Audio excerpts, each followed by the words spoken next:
येनैरितः प्रवर्तन्ते प्रायिणः स्वेषु कर्मसु तं वन्दे परमात्मानं स्वात्मानं सर्वदेहिनः। नमो नवघनश्याम कामकामिति देहिने कमलाकाम सौदाम कर्णकामुक देहिने। संस्कृत शौर्यम आमुख पटल के संवाहक पंडित राजकुमार जी एवं वेदांत शास्त्र के अध्येता सुधीगण। पंचदशी का पंचकोश विवेक प्रकरण चल रहा है। इस प्रकरण के माध्यम से अन्नमय, प्राणमय, मनोमय, विज्ञानमय, आनंदमय कोशों से विवेक किया गया है। उसी प्रकरण में बता रहे हैं कि सत्यं ज्ञानम अनंतम ये ब्रह्म का स्वरूप है।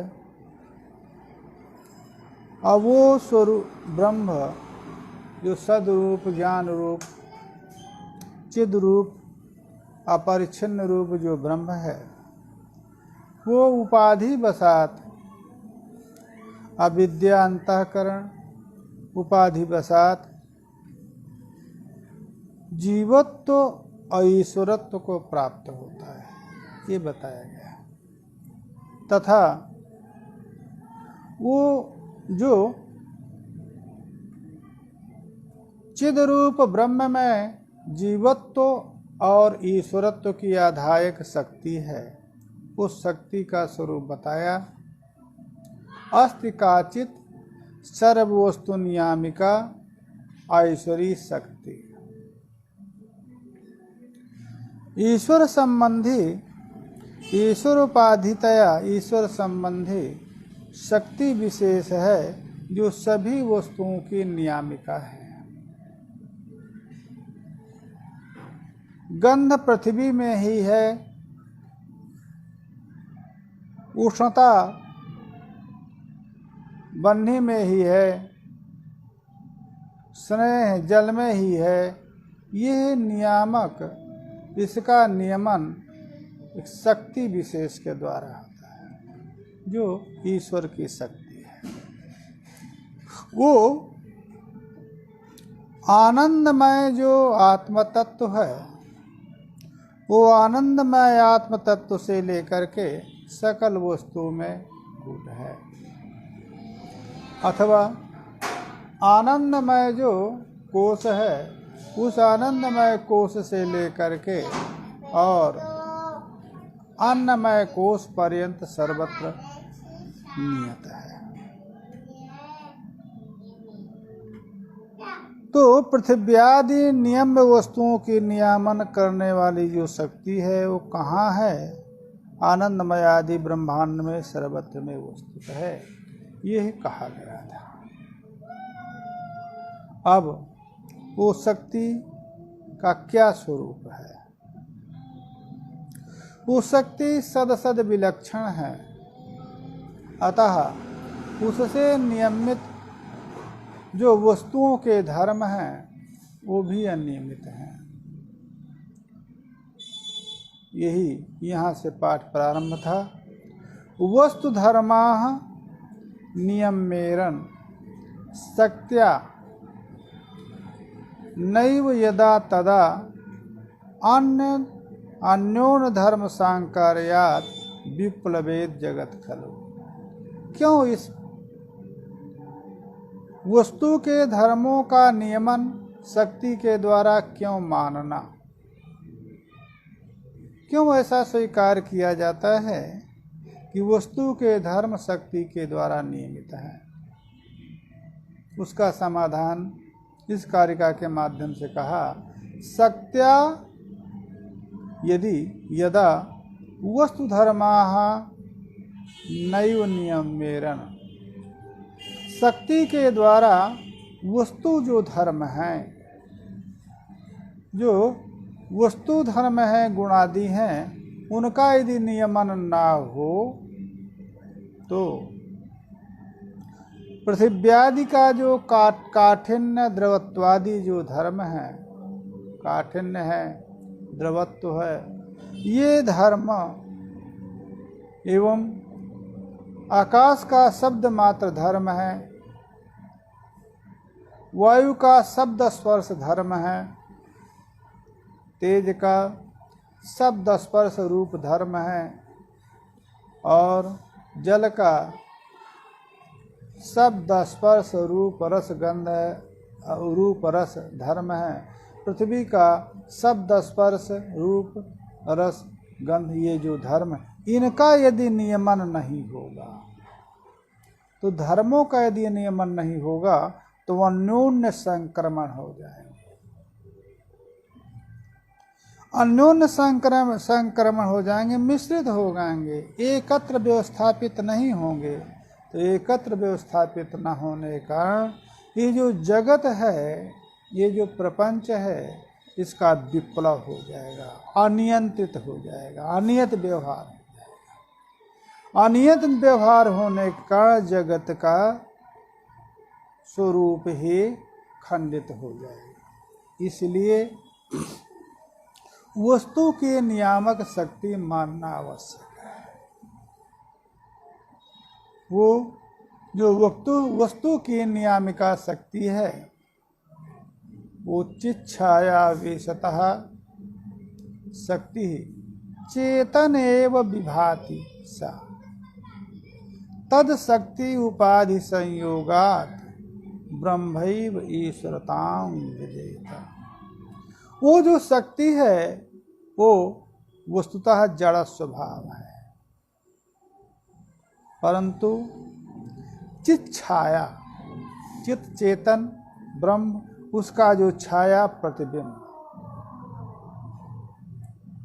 चित स्वरूप ब्रह्म प्रतिबिंब का की उपाधि होने के कारण, आश्रय होने के कारण, यतः चित स्वरूप बिंब का प्रतिबिंबन का आश्रय वही शक्ति है। तो चित छाया विशतः, चित स्वरूप न होने पर भी चित छाया के आविष्ट हो जाने पर वो शक्ति चेतना योग विभाति, अचेतन होते हुए भी चेतन के समान प्रतीत होती है। जिस प्रकार से दर्पण आदि प्रतिबिंब के अभिव्यंजक दर्पण आदि मुखादि प्रतिबिंब से युक्त होकर के मुखादि के समान, प्रतिबिंब के समान प्रतीत होते हैं, उसी प्रकार से जड़ स्वभावा जो शक्ति है वो शक्ति में चित्त का प्रतिबिंब पड़ने से चित्त स्वरूप जैसी, चेतना जैसी, चेतन जैसी प्रतीत होती है। और वो चित्त शक्ति उपाधि योग से ही जो ब्रह्म है वो ईश्वरता को प्रतीत हो गया। जो प्रथम प्रकरण में ही बताया गया था कि सत्व प्रधान अविद्या में प्रतिबिंबित जो चैतन्य है वो ईश्वर है। तो ब्रह्म है, ब्रह्म में ईश्वरत्व जीवत्व का व्यवहार अविद्या आश्रित प्रतिबिंब के द्वारा होता है। तो चित स्वरूप जो ब्रह्म है उसका प्रतिबिंबन, उसका प्रतिबिंबन सत्व प्रधान शक्ति अविद्या में जब पड़ा तो वो ईश्वरत्व रूपता को प्राप्त हो गए। प्रतिबिंब ईश्वर, चित्त प्रतिबिंब ईश्वर रूपता को प्राप्त हो गया। अतः यह शक्ति केवल जागतिक पदार्थों के धर्मों के ही नियामक नहीं है, अपितु चित स्वरूप ब्रह्म में ईश्वरत्वादि व्यवहार की भी नियामक है, ईश्वरत्वादि व्यवहार की भी जनक है। अतः चित शक्ति उपाधि के संयोग से ही ब्रह्म ईश्वरता को प्राप्त होता है। अतः यह जो शक्ति है, जड़ स्वभाव शक्ति, जो चित स्वरूप ब्रह्म के प्रतिबिंब के आश्रय के कारण चिद रूप प्रतीत हो जाती है। होता है ऐसा, जैसे दर्पण आदि में सूर्य का जड़ स्वभाव, दर्पण आदि में, कांच आदि में जब सूर्य के किरण का प्रतिबिंबन होता है तो वो जड़ स्वभाव जो जल है या जड़ स्वभाव जो दर्पण है वो प्रकाशमय हो जाता है, जड़ होते हुए प्रकाशमय हो जाता है। उसी प्रकार से जड़ स्वभाव जो अविद्या शक्ति है, वो अविद्या शक्ति में जब चित स्वरूप ब्रह्म का प्रतिबिंबन हुआ तो वो भी चिद रूपता हो गई, चिद रूप हो गई। और वो जो तत्शक्ति, वो जो परमात्मा की ब्रह्म की शक्ति है, उसी के ही उपाधि के योग से, उपाधि यहाँ पर प्रतिबिंब आश्रयतया उपाधि जो अविद्या है, उसके संयोग से ब्रह्म ही ईश्वर रूपता को प्राप्त होता है।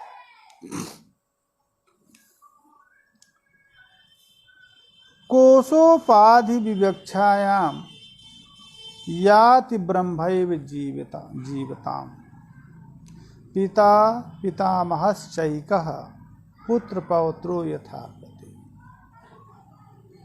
ये तो ब्रह्म के ईश्वर रूपता उसी उपाधि के योग से अविद्या में प्रतिबिंबित जो चैतन्य है वो ईश्वर है, तो वही चित्त शक्ति अविद्या के योग से ही ब्रह्म ईश्वर रूप को प्राप्त हुआ। जीव रूपता ब्रह्म की कैसे होती है उसको बताया कोशोपाधि, जो उनका विवरण पूर्व में किया गया।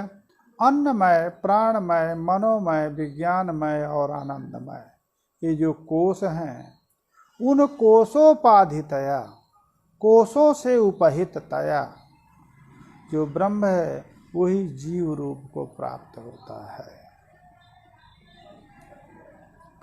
वस्तुतः ब्रह्म न तो जीव है न तो ब्रह्म ईश्वर है, अपितु ब्रह्म अविद्या उपाधि योग से ईश्वर रूपता को प्राप्त होता है तथा कोशोपाधि विवक्षा से वही जीव रूपता को प्राप्त होता है। अब बात है कि एक ही ब्रह्म, अद्वय ब्रह्म, ईश्वर रूप, जीव रूप और अद्वय चिद रूप, ये कैसे होगा उसको बता रहे हैं। जैसे एक ही पुरुष है, पुत्र अपेक्षा पिता है, पौत्र अपेक्षा पितामह है, पुत्र पिता अपेक्षा पुत्र है, पितामह अपेक्षा पौत्र है। अतः उपाधि वसात एक ही पुरुष पुत्र है, पिता है, पितामह है, वही पति है और वही जहाँ जैसी जैसी उपाधि के संयोग से वही पुरुष ससुराल आदि में जाता है तो भग्नीपति है, जीजा है, वही फूफा है। उसी प्रकार से एक ही पुरुष अपने शिष्यों के शिष्य रूप उपाधि संयोग से गुरु है, गुरु रूप उपाधि संयोग से शिष्य है। उसी प्रकार से उपाधि बसात जिस प्रकार से लोक में एक ही पुरुष में पिता पितामह पुत्र पौत्र का व्यवहार होता है, उसी प्रकार से उपाधि बसात अद्वैत आत्म तत्व में ही ईश्वर और जीव का व्यवहार होता है। अब विवेक करना होगा। पुत्रादेय विवक्षया न पिता न पितामह तद्वद नेशो नापि जीवः शक्ति कोशादि का शक्ति कोश अविवक्षण है। जब पुत्र आदि की विवक्षा छोड़ दिया जाए तो उसी पुरुष में पिता का व्यवहार नहीं होगा, क्योंकि पिता कस्य पुत्र अपेक्षा पिता है, पितामह अपेक्षा पौत्र अपेक्षा पितामह है, पिता अपेक्षा पुत्र है, पितामह और अपेक्षा पौत्र है। यदि इन उपाधियों का परित्याग कर दिया जाए, इन उपाधियों की विवक्षा न की जाए, तो पुरुष पुरुष ही है। उसी प्रकार से चेतन में भी यदि उपाधिभूत चित्त छाया शक्ति उपाधि की अभिव्यक्षा कर दी जाए तो वो ईश्वर नहीं है, क्योंकि उपाधि बसात उसमें ईश्वरत्व व्यवहार है। उपाधि अविवक्षित हो जाने पर वो चिद रूप आत्म तत्व ही है। इसी प्रकार से कोश को कोशों की अभिव्यक्षा कर देने पर वो स्वयं चिद रूप है, उसमें जीवत्व भी व्यवहार नहीं होगा। यह एवं ब्रह्म वेद एष ब्रह्मैव भवति स्वयं ब्रह्मणो नास्ति जन्म अतः पुनरेष न जायते। इस प्रकार का पंचकोश विवेक का फल कथन अंतिम 43वें कारिका में कह रहे हैं। यह एवं वेद, जो इस प्रकार से जानता है आत्म तत्व को। आत्म तत्व न ईश्वर है न जीव है, अपितु उपाधि बसात आत्म तत्व में ईश्वरत्व जीवत्व व्यवहार है। यह एवं वेद ब्रह्म वेद, जो इस प्रकार से ब्रह्म के स्वरूप को जानता है कि ब्रह्म वस्तुतः अद्वैत शुद्ध अनंत अपरिच्छिन्न स्वरूप ब्रह्म है। वो ब्रह्म उपाधि बसात उस ब्रह्म में ईश्वरत्व व्यवहार जीवत्व व्यवहार होता है। स स्वयं ब्रह्मैव भवति। सकल भेद बुद्धि नष्ट हो जाने पर वो स्वयं ब्रह्म रूपता को प्राप्त हो जाता है। जब ऐसा ज्ञान उसको हो गया कि न तो ब्रह्म ईश्वर है न ब्रह्म जीव है, उपाधि बसात ही ब्रह्म में ईश्वरत्व जीवत्व का व्यवहार है, ऐसा जब ज्ञान जिसको हो जाता है वो ब्रह्म भावापत्ति है। यही ब्रह्म भावापत्ति है। अहम ब्रह्मास्मि, यह जो निर्विकल्पक अखंड जो वृत्ति है, ये वृत्ति के द्वारा सकल भेद निवृत्ति हो जाने पर, वृत्ति के लीनता होने पर ब्रह्म रूपता प्राप्त होती है। उसी प्रकार से सकल भेदों का जब निराश हो गया तो वो ब्रह्म रूपता को प्राप्त हो जाता है। जो प्रमाता सकल भेद रहित ब्रह्म तत्व का साक्षात्कार कर लिया, वो ब्रह्म रूपता उसको प्राप्त हो गई। यतः ब्रह्म की उत्पत्ति नहीं होती। ब्रह्म न तो उत्पन्न होता है न नष्ट होता है। अतः पुनः ब्रह्म रूपता प्राप्त हो जाने पर उसका भी उस प्रमाता की भी उत्पत्ति नहीं होती। तस्य प्राणाः न उत्क्रामन्ति अतएव समालीयन्ते। ऐसे प्रमाता के जो प्राण हैं, जिसको पंचाग्नि प्रकरण में छांदोग में बताया गया है, आपो भूत्वा द्युलोकम व्रजति, अपरूपता को प्राप्त जो प्राण तत्व हैं, प्राण तत्व सूक्ष्म शरीर का उपलक्षक है। उस सूक्ष्म शरीर से अन्वित जो आत्म तत्व है, जिसको ब्रह्म रूपता प्राप्त नहीं हुई है, वो ऊर्ध्वलोक को गमन करता है। प्रथम द्यु ऊर्ध्वलोक में जाता है, तत्र देवाः चर्वन्ति का व्यवहार है, अर्थात देवता लोग उससे क्रीड़ा करते हैं। क्रीड़ा करने के बाद उसका प्रक्षेप प्रथम दिवग्नि में होता है। दिवग्नि का भी स्वरूप वर्णन किया है कि कौन धूम है, कौन अर्ची है। दिवग्नि के बाद पर्जन्य अग्नि में उसका प्रक्षेप होता है। पर्जन्य अग्नि का भी स्वरूप वर्णित है। पर्जन्य अग्नि के बाद पृथ्वी अग्नि, तृतीय अग्नि में उसका प्रक्षेप होता है। तृतीय अग्नि के बाद चतुर्थ अग्नि यो पुरुष अग्नि में उसका प्रक्षेप होता है। पुरुष अग्नि के बाद पंचम अग्नि जो यूषित है, पंचम्याम आहुतः पुरुष वचनो भवति। परंतु जिसको आत्म साक्षात्कार हो गया है, उसका अत्रैव प्राणः सम्मील्यन्ते, यहीं पर उसके प्राण तत्व का समन्वय हो जाता है। ऊर्ध्वगमन आदि नहीं होता, उसका जन्म नहीं होता। अतः ब्रह्मणो नास्ति जन्म अतः पुनरेष न जायते।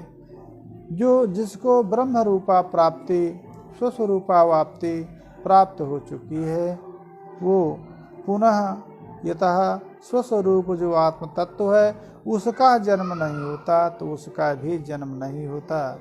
इति श्री विद्यारण्य मुनि विरस्तायाम पंचदश्याम पंचकोश पंचकोश विवेक यहाँ से समाप्त हुआ।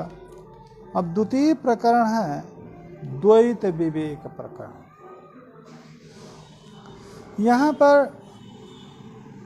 शास्त्रकार का द्वैत स्वरूप निरूपण में या कोश निरूपण में तात्पर्य नहीं है, अपितु न तो भूत महाभूत निरूपण में तात्पर्य है, अपितु उन महाभूतों का, पंचकोशों का, अद्वैत पदार्थ का स्वरूप निर्वचन पुरस्सर उससे अतिरिक्त आत्म तत्व है, इसी में प्रतिपादन में सामर्थ्य है। अब द्वैत स्वरूप का निरूपण करते हैं। उस द्वैत स्वरूप से विविक्त जो आत्म तत्व है, वो आत्म तत्व का द्वैत स्वरूप से विवेक होने पर ज्ञान होगा। ईश्वरेण जीवेन सृष्टम द्वैतम विवक्षते, विवेके सति जीवेन हेयो बंध्या श्रुति भवेत। इन्होंने दो प्रकार के द्वैत पदार्थों को माना है। प्रपंच द्विविध है इनके यहाँ, ईश्वर सृष्ट और जीव सृष्ट।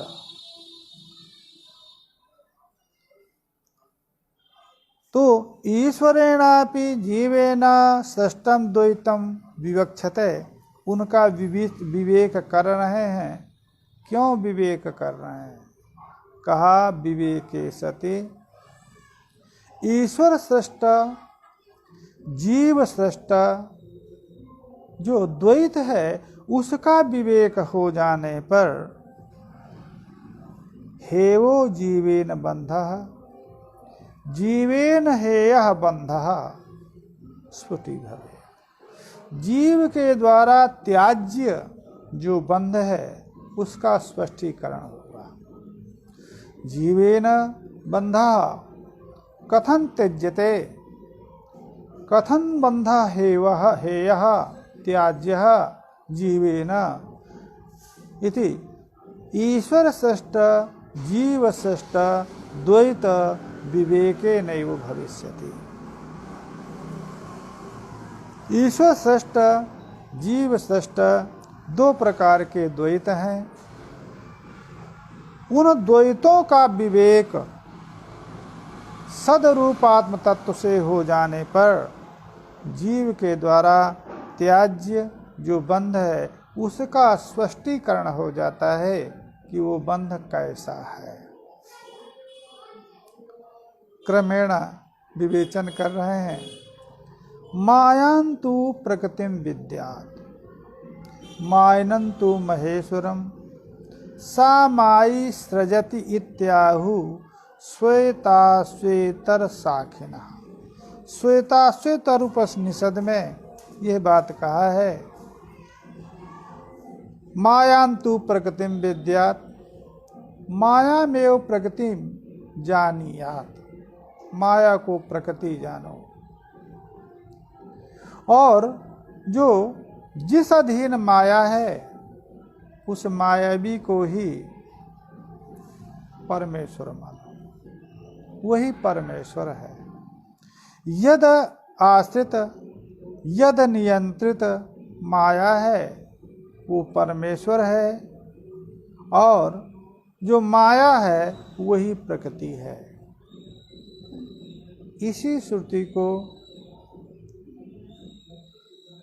ध्यान में रख करके इसी श्रुति के आश्रय को लेकर के इसी श्रुति के तात्पर्य आश्रित माया को प्रकृति, अविद्या को प्रकृति, उपादान कारण वेदांत मत में अभिमत है। और माया भी सा माई सृजति और मायोपहित चैतन्य को सृष्टा जिसको नैयायिकों ने क्षेत्रंकुरादि कर्तजन्यम कार्यत्वात् इस अनुमान के द्वारा जिसको नैयायिक लोग स्वीकार करते हैं उसमें वेदांती के यहाँ शब्द प्रमाण है। सा माई सृजते सृजते विश्व में तत्। यह श्वेताश्वर उपनिषद है। ये श्वेताश्वेतर उपनिषद को प्रमाण में लेकर के ही ईश्वर सृष्ट जगत कहा जाता है। ईश्वर के सृष्ट से सृष्ट द्वैत है। द्वैत का तात्पर्य भेद। भेदास्ति द्वैतम इति माने भेदवत जो वस्तु है प्रपंच जात है वो द्वैत है। आत्मा वा इदम अग्रेय भूत सा इच्छते सृजा इति संकल्पेन सृजत लोकान सा एतानिति बाहुव्रचः। बाहुव्रच ऐतरेय उपनिषद। आत्मा वा इदम एक एव अग्रे आसीत नान्यद किंचन मिशत सा इच्छते लोकानुसृजः इति सा इमान लोकान असृजत। ऐतरेय उपनिषद 1। विवाह वृक्ष। आत्मा इदम अग्रे आसीत अग्रे सृष्टि प्राक आत्मा अग्रे आसीत एकमेव द्वितीयमिति सा इच्छते सृजा इति। उसने इच्छा किया, उसने सर्जन की इच्छा किया। सर्जन इच्छण उस परमात्मा ने जो सृष्टि के पूर्व में एक रूप में, अद्वैत रूप में था, उसने सर्जन का संकल्प किया। अतः कुलालादि के समान आत्मा किसी प्रयत्न के द्वारा, किसी व्यापार के द्वारा इस जगत का सर्जन नहीं किया, अपितु संकल्पेन एतान लोकान शास्त्रजत, संकल्प मात्र के द्वारा संपूर्ण लोकों की सृष्टि किया। यह द्वैत प्रपंच ईश्वर श्रेष्ठ है, इसमें प्रमाण ईश्वर के है।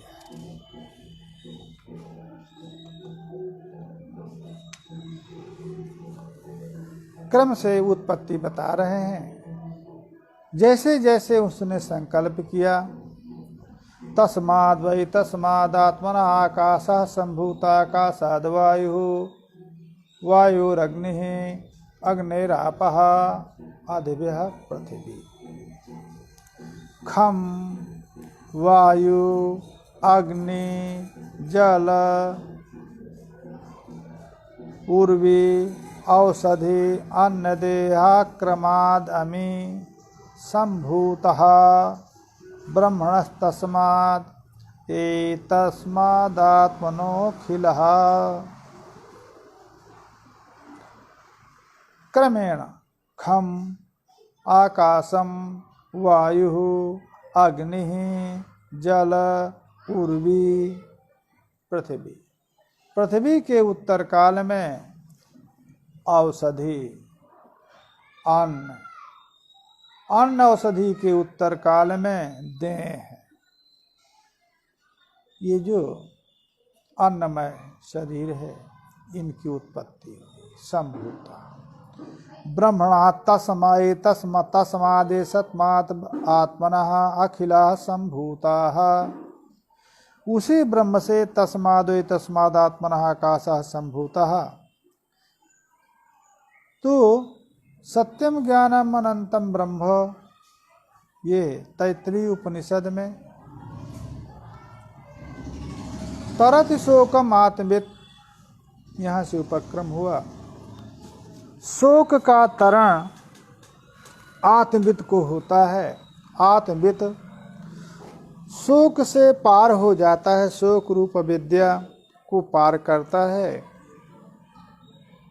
ये उपक्रम होने के बाद सबसे पहले वो जो आत्म तत्व है, जिस आत्म तत्व का ज्ञान शोक स्वरूप विद्या का निवर्तक है, उसका स्वरूप लक्षण कहा सत्यम ज्ञानम अनंतम ब्रह्म।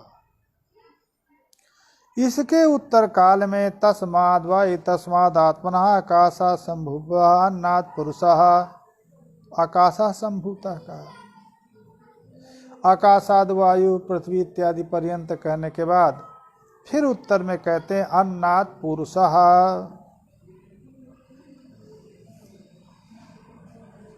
इसी प्रकार से तैत्तिरीय में स तप्त्वा इदं सर्वम् असृजत सो अकामयत् बहुश्याम प्रजायेत इत्यादि जो श्रुतियां हैं, ये श्रुतियां प्रमाण हैं कि उस आत्मा के संकल्प मात्र से आकाश, वायु, तेज, जल, अग्नि, औषधि, अन्न, देह क्रम से संकल्प मात्र से उत्पन्न हो गए।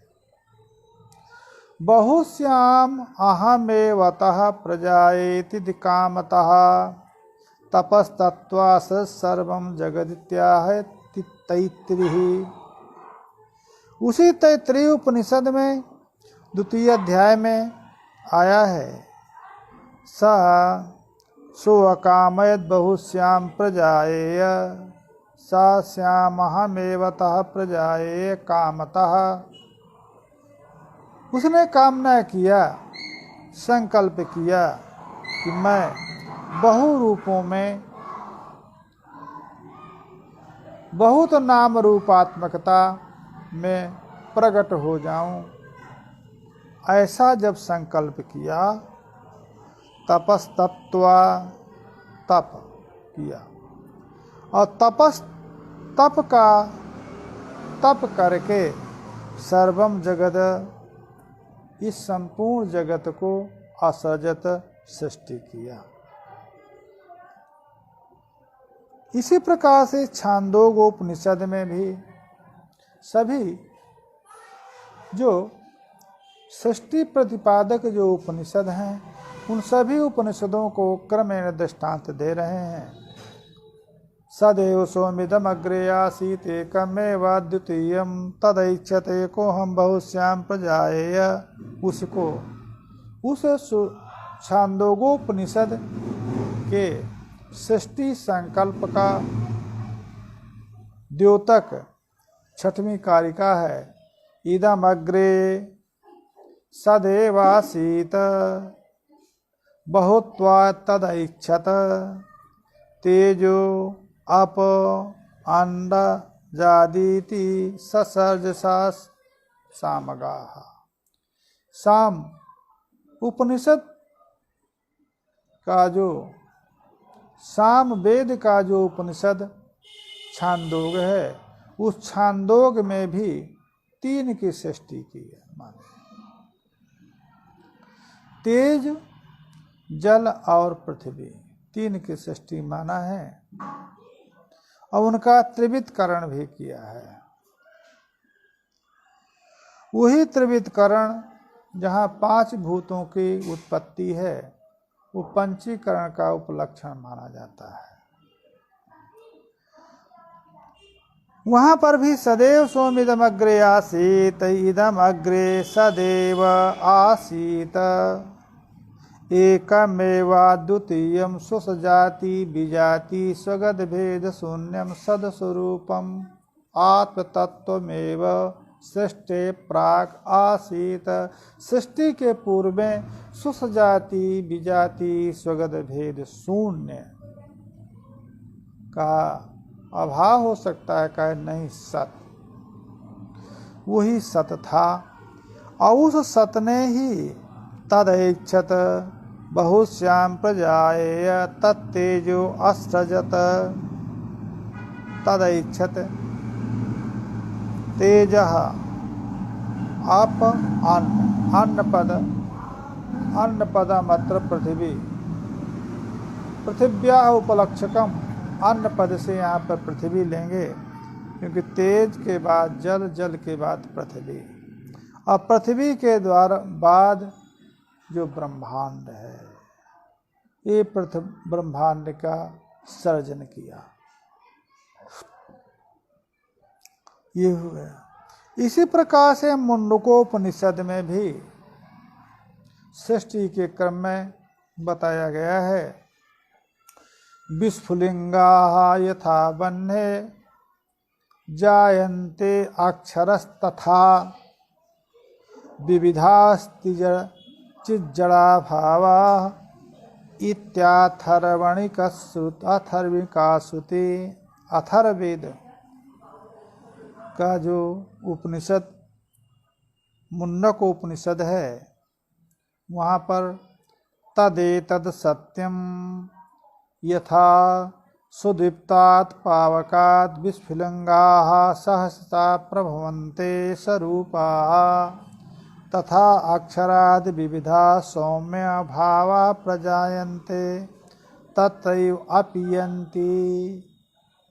अक्षरम शब्दवाच्याद ब्रह्मणो जगदुत्पत्ति। अक्षर शब्दवाच्य ब्रह्म से जगत की उत्पत्ति। मुंडकोपनिषद जो अथर्ववेद का मुंडकोपनिषद है, वहाँ पर ही बताया गया। यथा वह्ने हैं विस्फुलिंगाः, बन्हियों की चिनगारियाँ हैं, विस्फुलिंग है। जिस प्रकार से बन्ही विस्फुलिंग, बन्ही की चिनगारियाँ उत्पन्न होती हैं, उसी प्रकार अक्षरतः अक्षर स्वरूप ब्रह्म से विविधाः जड़ भावाः विविध प्रकार के जड़ स्वरूप जो भूत हैं, पंच महाभूत हैं, वियद वायु तेज आदि जो जड़ स्वभाव भूत हैं उनकी उत्पत्ति होती है। इस प्रकार से अथर्ववेद का जो उपनिषद है वो भी उसी परमात्म तत्व से उत्पत्ति कहता है। जगत अव्याकृतम पूर्वम आसीत व्याक्रियत अधुना दस्याभ्याम नाम रूपाभ्याम विरारादुषिते स्फुटम।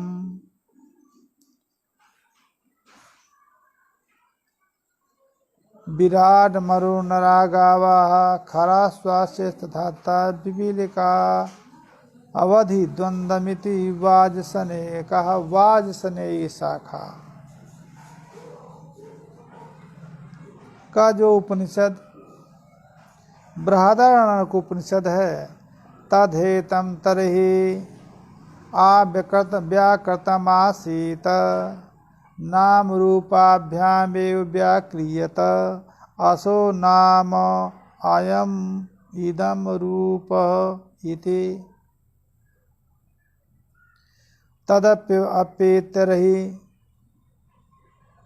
बृहदारण्यक में भी कहा बताया गया कि एतद जगत पूर्वम अव्याकृतम आसीत नाम रूपाभ्याम अव्याकृतम आसीत।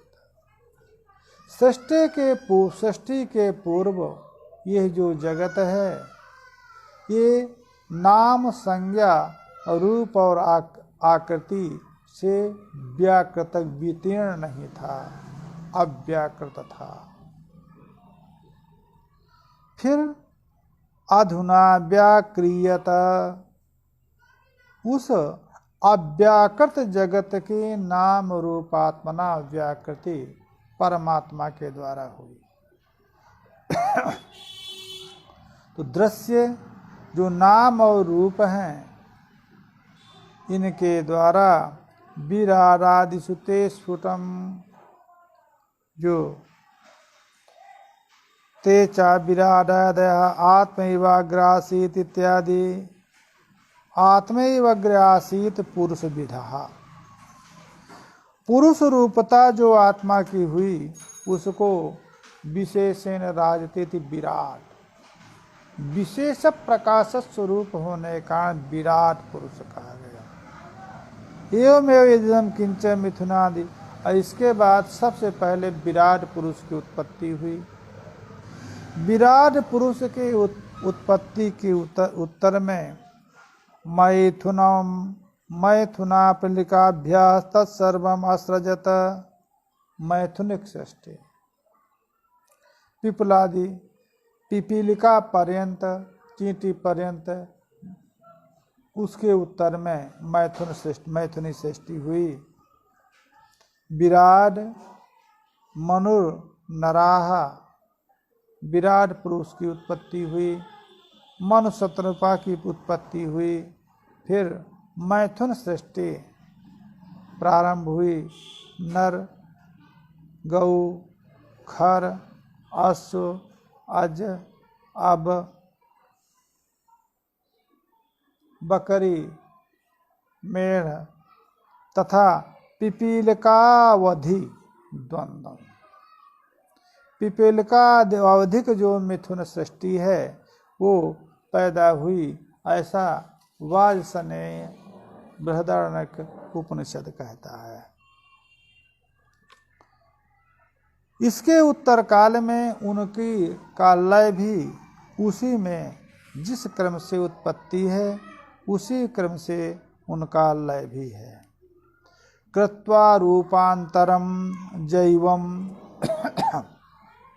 देहे प्राविशत ईश्वरः इति ता श्रुतयः बहुजीवत्वं प्राणधारणम। अब वही परमात्मा जैवम रूपांतरम कृत्वा जीव संबंधी जो रूप हैं नाम रूपात्मक जीव संबंधी देहे ईश्वर प्राविशत जैव रूप को धारण, जैव रूपांतर को, रूपांतरम जैवम, अन्य परमात्मा को जो जीव संबंधी रूप है उसको धारण करके जीवे ईश्वर प्राविशत, इस जीव में ईश्वर का प्रवेश हो गया।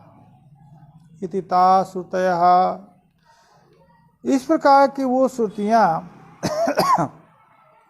जीवत्वम प्राण धारणात्, जीव रूपता कैसे हो गई प्राण धारण करने के कारण।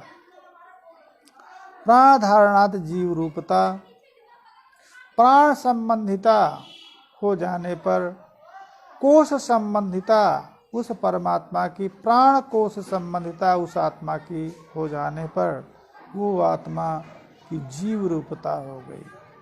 अब प्राण अनेक होने के कारण अनेक जीववाद हो गया। इस प्रकार से ईश्वर श्रेष्ठ प्रपंच का निरूपण।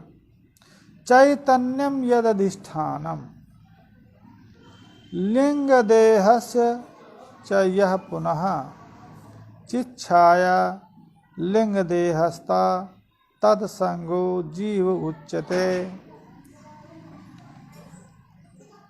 कहा यद अधिष्ठानम चैतन्यम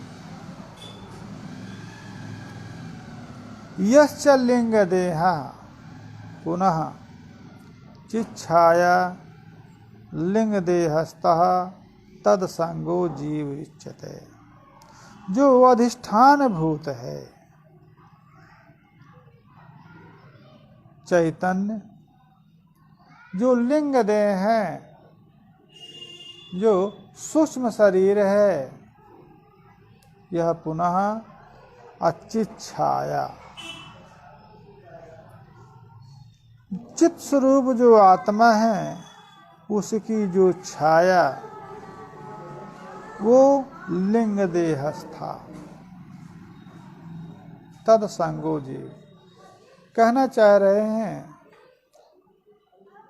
कि जो लिंग देह है, लिंग देह में जो चित छाया है, ब्रह्म का प्रतिबिंब है, लिंग देहस्थ जो लिंग चित छाया है, वही उस चित छाया का जो संबंधता है वही ईश्वर की परमात्मा का जीव भाव है। जो सकल अधिष्ठान भूत है परमात्मा तत्व, अधिष्ठान को समझ लेना चाहिए।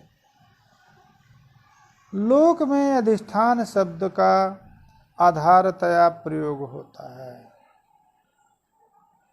परंतु आधार या अधिकरणतया प्रयोग लोक में अधिष्ठान को का होता है, परंतु वस्तुतः वेदांत मत में अधिष्ठान आधार रूप या अधिकरण रूप नहीं है। क्यों? आधार रूप अधिकरण रूप यदि आत्मा अधिष्ठान को माना जाएगा तो आधार या अधिकरण आधे प्रतियोगी से निरूपित होते हैं, वृत्तिमत पदार्थ से निरूपित होते हैं। जैसे पृथ्वी आधारः कस्य, कोई न कोई आधे पदार्थ है, यदि निरूपित आधार पृथ्वी को माना जाता है। द्रव्याणि आधारः केषां गुणानां, तो आधे गुण निरूपित आधारता द्रव्यादि में होती है। आत्मा को यदि आधार अधिष्ठान का अर्थ आधार मान लें और वो अधिष्ठान रूप आत्मा है, तब आधे से निरूपित होने के कारण अधिष्ठान आधे से निरूपित हो जाएगा तो द्वैतापत्ति होगी, सब प्रतियोगिकत्व हो जाएगा। अतः अधिष्ठान शब्द को लक्षण किया है। अधिष्ठान शब्द हमारे यहाँ भ्रमोपादान अज्ञान विषयत्व अधिष्ठानत्व है। क्रमेण ले लेते हैं। इदम रजतम सुक्ति विषयक रजत ज्ञान जो भ्रम ज्ञान है, उस भ्रम ज्ञान का उपादान इदमावच्छिन्न चैतन्य विषय का ज्ञान है। इदमावच्छिन्न चैतन्य विषय का ज्ञान का विषय इदमावच्छिन्न चैतन्य प्रातिभाषिक रजतादि का अधिष्ठान है। इसी प्रकार से जो व्यवहारिक जगत है, वो व्यवहारिक जगत का उपादान कारण शुद्ध चैतन्य विषय का ज्ञान है। शुद्ध चैतन्य विषय का ज्ञान का विषय जो शुद्ध चैतन्य है, वो अधिष्ठान है। अतः अधिष्ठान साक्षात्कार से उपादान के सहित कार्य की निवृत्ति वेदांत शास्त्र में अभिमत है। अतः इदमावच्छिन्न चैतन्य जो सुक्ति है, उसका ज्ञान हो जाने पर तद विषय का ज्ञान के सहित रजत की निवृत्ति हो जाती है। एवं शुद्ध चैतन्य विषय के ज्ञान हो जाने पर तद विषय का विद्या के सहित व्यवहारिक प्रपंच की निवृत्ति हो जाती है। इसलिए अधिष्ठान, दूसरी बात यह है कि अधिष्ठान आत्म तत्व ही होता है, क्योंकि ब्रह्म का उपादान अज्ञान ही होता है और उस अज्ञान का विषय अन्य कोई नहीं है, क्योंकि यही अज्ञान की वेदांत कल्पित जो अज्ञान अन्य दर्शनों में ज्ञान प्राग भाव, ज्ञान अत्यंता भाव, ये अज्ञान नहीं लेना है, अपितु अज्ञान जो वेदांत कल्पित ज्ञान विरोधी भाव रूप ज्ञान निवर्त सद सद विलक्षण जो अज्ञान है, उस अज्ञान को यहाँ पर लेना है। वही अज्ञान ब्रह्म का उपादान कारण है। तो अज्ञान आत्मा को ही विषय करता है और अज्ञान आत्मा में ही रहता है। अतः अधिष्ठान चैतन्य ही होगा। समझाने के लिए विद्यार्थियों को, क्योंकि सरलतया बोध हो सके, तो सुक्ति को अधिष्ठान कह दिया जाता है। सुक्ति अधिष्ठान नहीं है। अधिष्ठान इदमावच्छिन्न चैतन्य या सुक्ति अवच्छिन्न चैतन्य को ही कहेंगे। तो ब्रह्मस्थल में जो अधिष्ठान होता है वो सोपाधिक इदमादि अवच्छिन्न अधिष्ठान होता है, इदमा उपहित अधिष्ठान होता है। और जो व्यवहारिक प्रपंच का जो अधिष्ठान है वो अधिष्ठान शुद्ध चैतन्य निरुपहित चैतन्य अधिष्ठान होता है। अतः चैतन्य विधिष्ठानम लिंग देहस्य यह पुनः चिच्छाया लिंग देशस्ता तत्संगो जीव उच्यते। उस जो लिंग शरीर है, सूक्ष्म शरीर है, 3 प्रकार के शरीर अभिमत हैं। एक स्थूल शरीर, सूक्ष्म शरीर और लिंग शरीर। स्थूल शरीर भौतिक पदार्थों से जायमान है, अतः उसका नाश बिना ज्ञान के ही हो जाता है। परंतु जो लिंग शरीर है वो अपंचीकृत महाभूतों से जायमान है। लिंग शरीर में अपंचीकृत महाभूतों का जो सत्वांश, उन सत्वांशों से जायमान 5 ज्ञान इंद्रियां, अपंचीकृत महाभूतों का रजांश, उससे जायमान जो 5 कर्मेंद्रियां और रजांश समुदाय प्राण 5 प्राण तथा सत्वांश समुदाय अंतःकरण का संकल्प विकल्पात्मक परिणाम और बुद्धि। ये 17 अवयव आत्मक लिंग शरीर का नाश नहीं होता। क्यों? अपंचीकृत है, महाभूत से जायमान। इस लिंग शरीर का नाश अविद्या नाशोत्तर होता है।